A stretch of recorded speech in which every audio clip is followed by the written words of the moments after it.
Okay, so pagkagaling po namin ng Recto, dumiretso naman po kami dito sa Gandara. Konti lang naman po ang distansya at kami po ay magka-canvas ng tent, 2x2 tent para magamit namin bukas po araw ng Biyernes sa Bukawi Pet Market. Ayan po, ayan yung mga, ito na po yung mga tindahan ng tent, dire-diretso po yan hanggang doon, ayun po iba, nandun, ayan siya, ayan.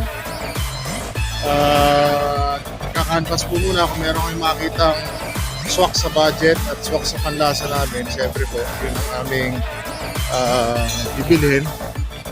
Kaya lang medyo nagtaas na yata ng presyo. At saka siyempre, hinahanap po namin yung medyo matibay-tibay. Kasi po yung dati naming tent ay 3x3. Parang isang buwan lang namin ginamit po. Parang ilang gamitan lang, isang buwan mahigit kaya lagsag-lagsag na po yung mga tadyang yan. Ayan po, kung meron kayong mga pangailangan po, mga boots, ayan, tarpaulin or mga tent po, nandito lahat. Magsawa kayo dito, nandito po lahat ang supplies yan. Meron din daw po sila mga Uratex foam. Ayan, iba-ibang klase po. Iba po, hindi ko na masyado naintindihan kung ano talaga yun. Pero more or less po, pagdating sa tent, at saka yung mga iba pa mga accessories or related dito na business or related products, dito po ninyo makikita yan. Dati na po ako nakapunta rito, way back early 2000. Ngayon lang ulit ako nakabalik dito po sa Gandara. So far po, ganun pa rin naman, parang ganun pa rin, wala pa rin pinagbago. Siguro naiba lang ay itong building na to, napakataas, bago po yan, tsaka yung isang yun, yung may green, ginagawa pa po kasalukuyan. Anyways po, marami po salamat sa inyo sa pagsubaybay po sa Skipper TV. At nawa po ay dumami pa po ang subscribers ko. Please like and subscribe po sa aking channel, Skipper TV. Marami po salamat. Gandang araw po.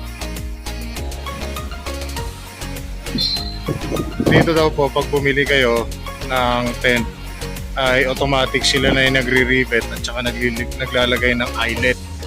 Ayun po yung panlagay ng eyelet. Ito po, sa tabi ko. Ayan, di ba?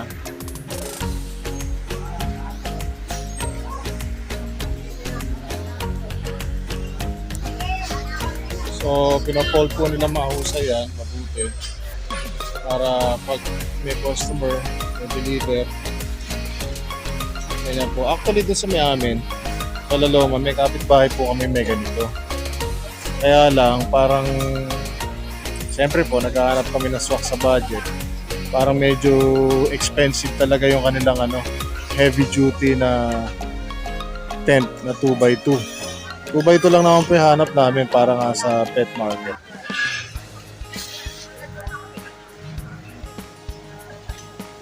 Ayan si Madam. Hello po.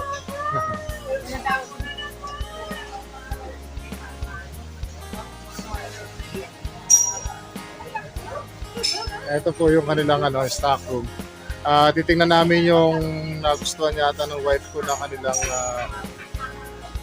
2x2 na tent. Meron pa pala sila rito mga yung mga vest para sa mga security guards, sa mga traffic enforcers. Ayan, meron mga gloves.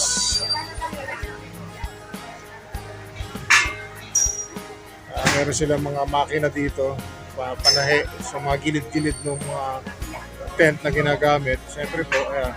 Alam niyo po itong Ongpin, itong Gandara,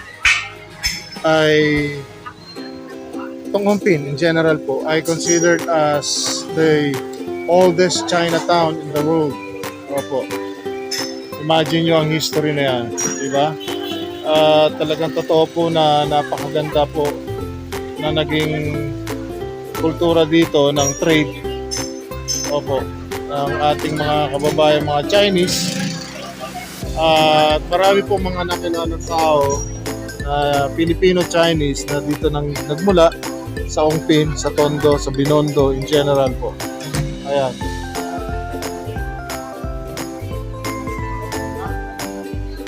So, Sana po ay meron na pong makuhang tent. Magkasundo na sila sa presyo para makauwi na at masaya tayo lahat. Opo.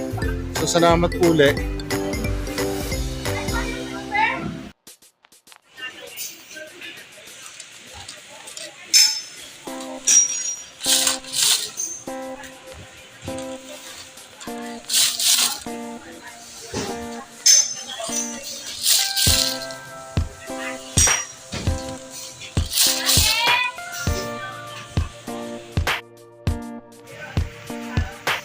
So, ito po yung heavy duty daw na 2x2 tent. Ito yung kanyang pinaka cover o pinaka bubong.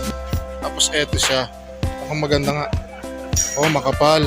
Tapos meron siya mga brace dito. So, ito po yung nabili namin na bagong tent. Heavy duty daw po ito. Medyo pricey siya pero so far po tingin ko mas magtatagal siya.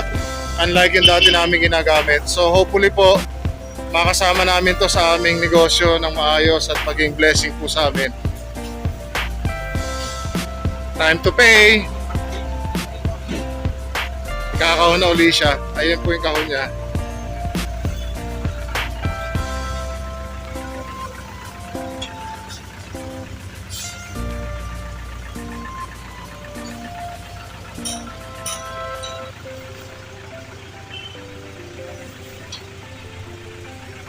Dito po pala kami bumili sa SSCN Trading dito sa Gandara, Tondo, Manila. Ay, kakahon na ni Kuya. Yay!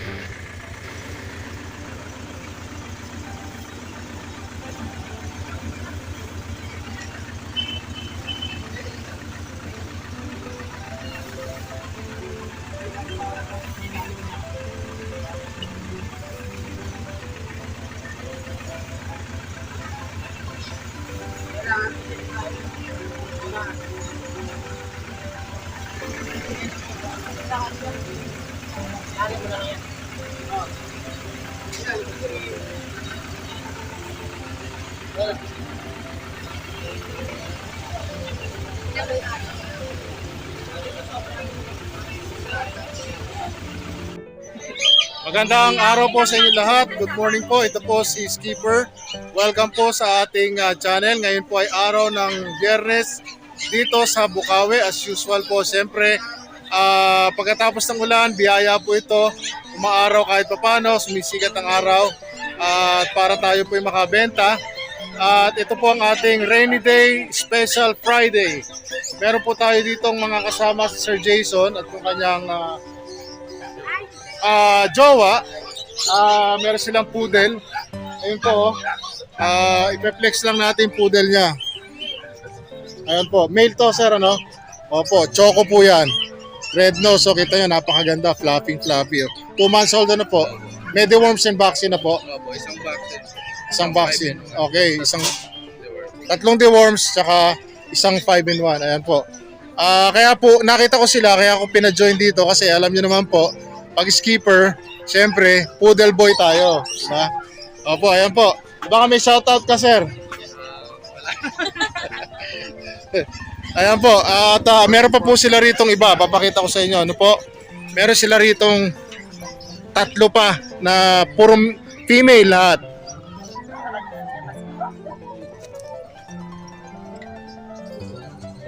Ayan po.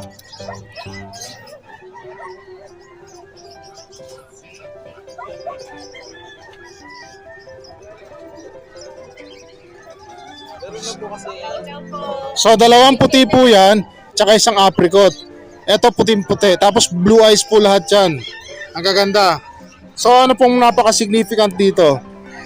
Bukod sa blue eyes sila, quality po, mga toy poodles. Puti, tapos red nose pa.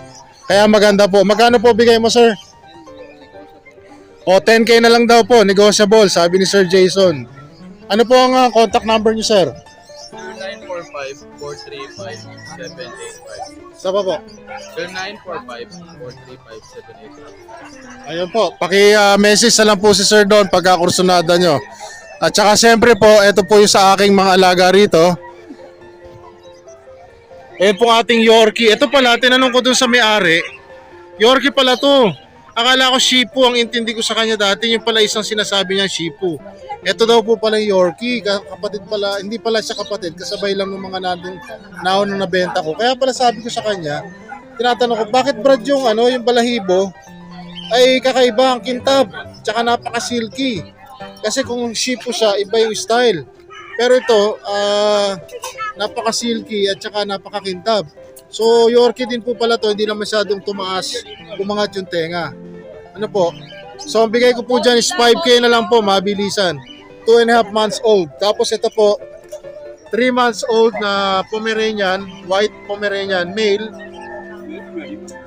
5K na lang din po bigay ko. Medyo manipis po balahibo niya ngayon kasi nagsished siya. Monkey stage. Pero pag bumalik po balahibo niya, ito magiging itsura niya.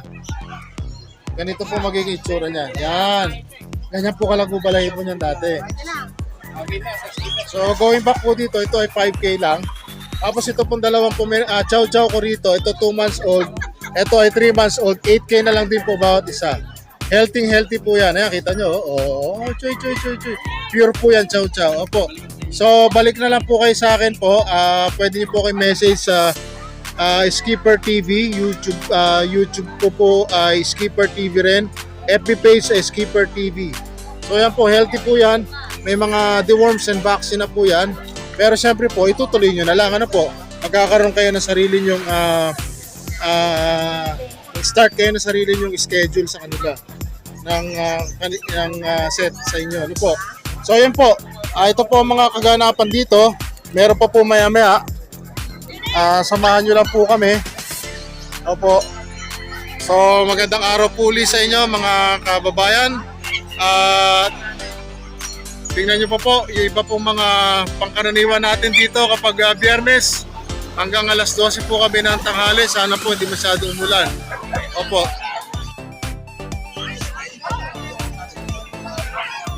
Ayan po, makikita nyo, sabay pa sila kumakain. No? Healthy po yung mga yan, good eaters. Ito po talaga medyo nag-shed lang po, monkey stage ngayon.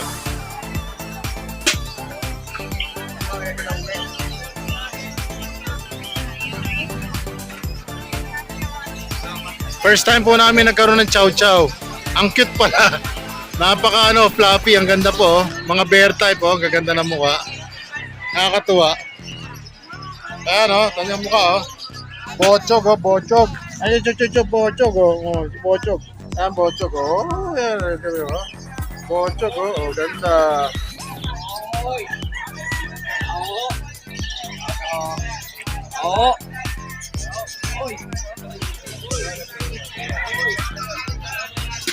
Ito po yung mga American Bully ni Sir Eljon.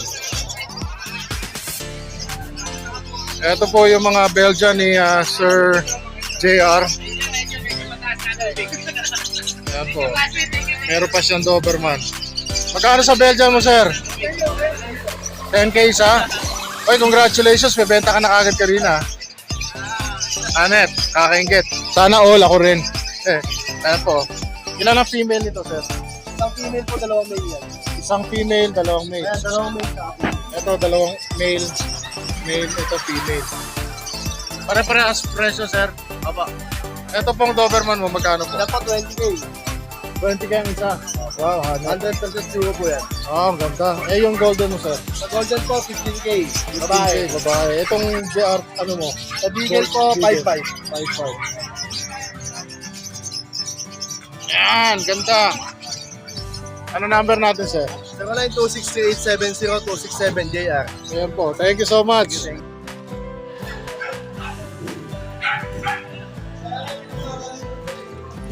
Ganyan po kalakas kumain to. Akala nyo maliit ito, pero malakas po kumain to. Healthy po yan. Ang ganda ng appetite. Tapos napaka-bibo po niyan. Sa kanilang magkakapatid, siya po ang pinaka-hyper. Siya pinakamaliit, siya pinaka-hyper. Siya pinakamatalino. Salamat po sa panonood. Ito si Bochog.